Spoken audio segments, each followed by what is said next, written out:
Hey folks, Jim Parisi. Haven't shot a video probably in about, I don't know, 8, 9 days.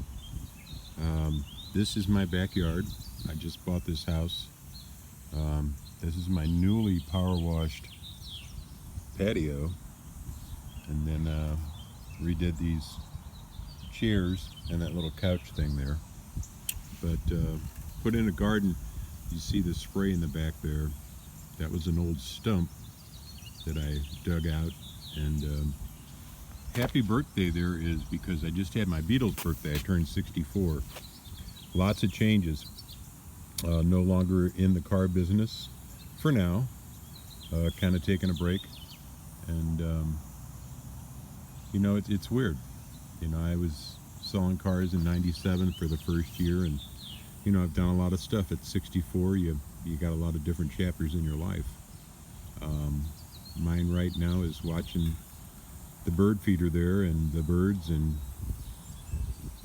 cutting the grass, and all that good shit that you do when you have a house. Simple pleasures. I fixed a rake that it was the old style rake with the the hard rake with the heavy prongs on it anyway. It had been left here from the prior owner, and I was digging up the garden and I hit something and it broke it. And so instead of going running to Lowe's and getting a new one, I just decided to fix it. Took it apart, re-drilled the hole, reset it, put the nail back in, and boom, good as new. And again, gave me some pleasure because again, your accomplishment, you've done something that day. You've not thrown something in a landfill, which is kind of cool too. But I don't know, from time to time I'm going to make a video to keep a YouTube presence. As far as cars, if you're looking for a car right now, I would almost say go new if you can find them. That's the problem. Really bad market right now. If you're in the need and you have to have one, got to do it, you got to do it. But if there's any way you can wait, guys, just wait, because the used market's all skewed. Again, if you got a trade in now and you're buried in your trade, good opportunity to get out from underneath it. That's about the only thing I could say for why to buy in this market. Get out some negative equity because your trade's worth now more than it's ever been worth. The negative is, you're not going to have the big, huge rebates out there unless you can, somehow find a 2020 that's left over from last year. There should be some rebates to clear out that inventory, but even those are going to go away pretty soon. But again, the market when I left the dealership I was at,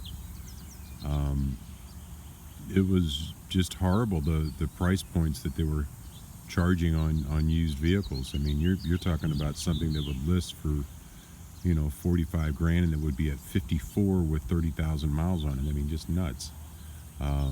So that's why I say shy away from used market if you can, and really focus on a brand new vehicle if you can find it out there until this thing rectifies itself, which hopefully it will. There's always going to be some. I remember when gas hit $4 a gallon, trucks were just like, you couldn't get shit for them. And now it's vice versa. Trucks are gold. I mean, you've got some crazy shit out there. Just because, like on an F-150, when I left the dealership I was at, I mean, we had a handful of new trucks, and typically that store had 100 new trucks on the lot at any given time. So a weird time in the auto industry. A weird time for Jim Parisi in his life as I kind of go down that retirement mode, and a little apprehension, but also a little like, wow, this is pretty fucking cool. I can sit back and play my guitar, and I can do whatever the hell I want. The only thing that affects is my pocketbook. And anyway, man, I just wanted to say hi to everybody. Hope life is good on your end, and as it is a Sunday, my preach to you today is to love yourself. If you can't love yourself, you can't love others. And we all have flaws, and just say, hey, you know what, that's me, and I'm doing my best to be a good person. And I think that's really what a higher power wants from all of us, is to be good people and to try and help others. So you all have a super day. God love you, and take care.